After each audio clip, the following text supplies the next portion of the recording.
तो नए वर्ष की शुरुआत हो चुकी है और जो ये 2024 है भारत के डिफेंस सेक्टर के लिए काफ़ी ज़्यादा महत्वपूर्ण साबित होने वाला है, क्योंकि इस वर्ष जहां एक तरफ कई बड़ी डिफेंस डील साइन हो सकती हैं, तो वहीं इंडियन आर्म फोर्सेस की सर्विस में कई सारी मेजर इंडक्शंस भी हमें देखने को मिलेंगे। तो चलिए आज के एपिसोड में हम बात करते हैं टॉप 5 मेजर इंडक्शंस की, जो कि 2024 में इंडियन आर्म फोर्सेस का हिस्सा बनेंगे।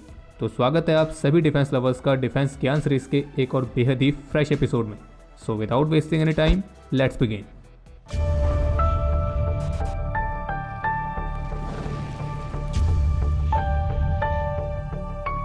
तो इस वर्ष के टॉप 5 इंडक्शंस में सबसे पहला नाम है हमारा अपना प्यारा सा LCA तेजस, जिसका अभी तक का सबसे एडवांस वेरिएंट, जिसे हम कहते हैं LCA तेजस मार्क 1 है।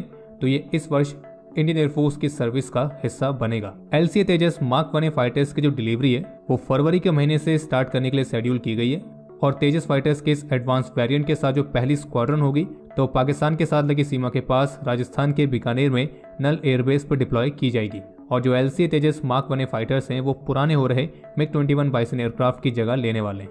बाकी LCA तेजस मार्क 1 में 65% से अधिक स्वदेशी कंटेंट का इस्तेमाल किया गया है और जबकि इसकी एडिशनल 97 और यूनिट्स को खरीदने के लिए DAC की तरफ से क्लियरेंस ऑलरेडी मिल चुका है। और LCA तेजस मार्क 1 में इसके पहले वाले वेरिएंट यानी कि मार्क 1 की तुलना में करीब 40 से भी अधिक इंप्रूवमेंट्स किए गए हैं, जिसमें एडवांस एवियोनिक सिस्टम्स भी इंक्लूड हैं। और इस बात में कोई संदेह नहीं है कि तेजस मार्क 1 इंडियन एयरफोर्स के सर्विस में शामिल होकर भारत के एयर पावर को एडवांस करने में एक महत्वपूर्ण भूमिका निभाएगा।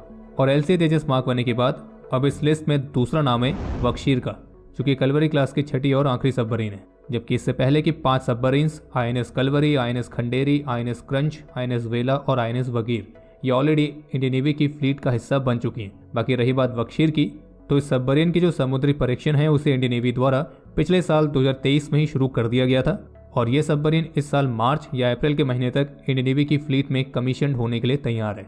और बाकी इस क्लास के अन्य सबमरीन्स की तरह ही ये भी एक advance diesel electric attack submarine होगी, जो कि बेहद ही घातक फायर पावर के साथ भी आएगी। और ये सबमरीन अपने प्रिसिशन गाइडेड वेपन्स के साथ अपने दुश्मन पर एक बेहद ही घातक हमला करने में सक्षम होगी। और आपको बता दें कि सबमरीन का जो नाम रखा गया है बख्शीर, तो ये इंडियन ओशन में पाए जाने वाली एक सैंड फिश के टाइप पर रखा गया है। अब बढ़ते हैं हमारे तीसरे नाम की तरफ, जो कि है भारत और रशिया के joint venture Indo Russian rifles private limited यानी कि IRRPL में बन रही AK-203 असॉल्ट राइफल्स। और इसको हमने इस लिस्ट में शामिल इसलिए किया है क्योंकि पिछले साल ऑफिशियल्स की तरफ से कंफर्म किया गया था कि भारत में जो AK-203 राइफल्स बन रही हैं तो उसके पहले बैच की टेस्टिंग ऑलरेडी शुरू हो चुकी है और इसलिए भारत में बनी AK-203 असॉल्ट राइफल्स का जो पहला बैच होगा तो वो इसी वर्ष इंडियन आर्म फोर्सेस की सर्विस में इंडक्ट किया जा सकता है। हालांकि इस पहले बैच में कितनी राइफल्स रहने वाली हैं तो उसकी कोई जानकारी अभी तक सामने नहीं आई है। और बाकी अगर आपको AK-203 के बारे में डिटेल में जानना है तो ऑलरेडी इस पर एक वीडियो हमारे चैनल पर उपलब्ध है। अब इस लिस्ट में जो चौथा नाम हम रखने जा रहे हैं वो एक ऐसा नाम है जिसे हमने 2019 वाली वीडियो में भी रखा था, 2021 वाली वीडियो में भी रखा था और एक बार फिर से 2024 वाली वीडियो में भी रख रहे हैं। और इस बार उम्मीद करेंगे कि आखिरकार कि ये नाम 2025 वाली वीडियो में ना रहे। और नाम है ATAGS एडवांस टोर्ड आर्टिलरी गन सिस्टम। वही आर्टिलरी सिस्टम जिसके पता नहीं कितने ट्रायल्स अभी तक हो चुके हैं, लेकिन एक बड़ा इंडक्शन अभी तक देखने को नहीं मिला है। लेकिन इस बार इसकी उम्मीद ज़्यादा लग रही है क्योंकि पिछले साल 2023 में ही रक्षा मंत्रालय की तरफ से 307 ATAGS के खरीद वाले प्रस्ताव को औपचारिक रूप से मंजूरी दे दी गई है। और इस आर्टिलरी सिस्टम को 2 इंडस्ट्री पार्टनर्स के साथ मैन्युफैक्चर किया जा रहा है, जिसमें से एक है टाटा एडवांस सिस्टम लिमिटेड और दूसरी है भारत फोर्ज लिमिटेड। और इसकी मैन्युफैक्चरिंग में जो 2 प्राइवेट कंपनीज शामिल हैं तो उन कंपनीज का डिलीवरी के मामले में पास्ट रिकॉर्ड काफ़ी अच्छा रहा है। तो उम्मीद कर सकते हैं कि अगर कोई और किसी तरह की बाधा नहीं आई या कोई और विचार नहीं बदले तो इस वर्ष के अंत तक ATAGS की यूनिट्स इंडियन आर्मी की सर्विस में इंडक्ट की जाएंगी। और अब इस लिस्ट में 5वां नाम है इंडियन आर्मी के लिए अपाचे अटैक हेलीकॉप्टर्स का, जिनकी डिलीवरी फरवरी मार्च के महीने से शुरू होनी है। और लेटेस्ट रिपोर्ट्स के मुताबिक आर्मी के जो अपाचे हेलीकॉप्टर्स होंगे तो उन्हें ऑपरेशंस के लिए जोधपुर मिलिट्री स्टेशन में खास तौर पर डिप्लॉय किया जाएगा। और इंडियन आर्मी को टोटल 6 अपाचे अटैक हेलीकॉप्टर्स मिलने हैं, लेकिन निकट भविष्य में इसकी कुछ और एडिशनल यूनिट्स के लिए ऑर्डर्स भी प्लेस किए जा सकते हैं।